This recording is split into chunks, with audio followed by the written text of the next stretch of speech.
Assalamualaikum warahmatullahi wabarakatuh. Ya, perkenalkan nama saya Luli Irjayanti. Hari ini saya akan mempresentasikan tentang mata kuliah Psikologi Perkembangan 2. Usia lanjutan. Penyesuaian pribadi dan sosial disusun untuk memenuhi tugas mata kuliah Psikologi Perkembangan 2. Dosen pengampu Bu Linda Dwi Solihah, MPD. Langsung ya, kita lanjut ke halaman selanjutnya. Kita akan membahas tentang ciri-ciri usia lanjut. Di sini ada 5 poin. Nah, yang pertama ciri-cirinya itu lansia merupakan periode kemunduran. Yang kedua, perbedaan individual pada efek menua. Yang ketiga, usia tua dinilai dengan kriteria yang berbeda. Yang keempat, berbagai stereotip lansia. Dan yang kelima, sikap sosial terhadap lansia. Oke, kita lanjut poin yang B.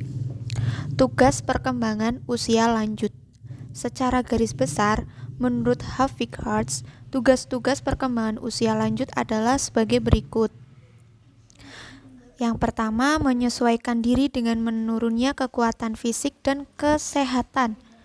Dan yang kedua, menyesuaikan diri dengan masa pensiun dan berkurangnya income atau penghasilan keluarga. Yang terakhir, menyesuaikan diri. Nah, di sini menyesuaikan diri dalam arti menyiapkan diri. Contohnya misalnya bakal ditinggal orang yang kita sayang atau meninggal dunia ya. Oke, kita lanjut poin yang C.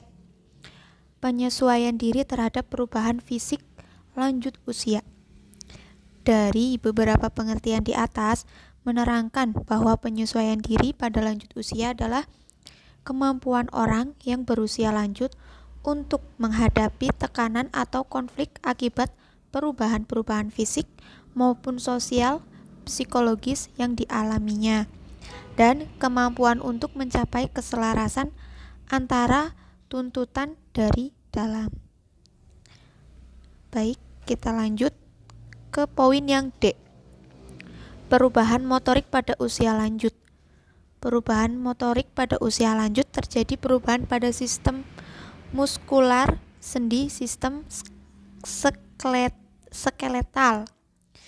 Nah, di sini sistem skeletal perubahan normal, muskul skeletal terkait usia pada lansia, termasuk penurunan tinggi badan, redistribusi massa otot dan lemak subkutan, peningkatan prioritas tulang, autrofi otot, pergerakan yang lambat, pengurangan kekuatan dan kekuatan sendi-sendi, perubahan pada tulang, otot dan sendi mengakibatkan terjadinya perubahan penampilan, kelemahan dan lambatnya pergerakan yang menyertai penuaan.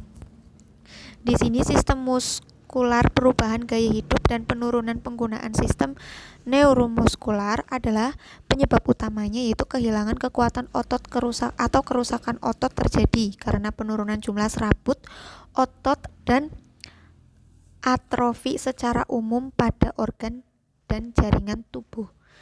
Nah, sendi secara umum terdapat kemunduran kartilago, sendi komponen kapsul sendi pecah, dan kolagen yang terdapat pada jaringan penyambung meningkat secara progresif jika tidak dipakai lagi. Nah, lanjut poin yang E. Perubahan mental pada usia lanjut. Di sini ada beberapa, yaitu perubahan pada pendengaran alias tuli. Nah, terus ada daya ingat menurun, perilaku seperti anak kecil, dan emosi perasaan lebih sensitif, penurunan kesehatan tubuh, dan menurunnya kehidupan bersosialisasi.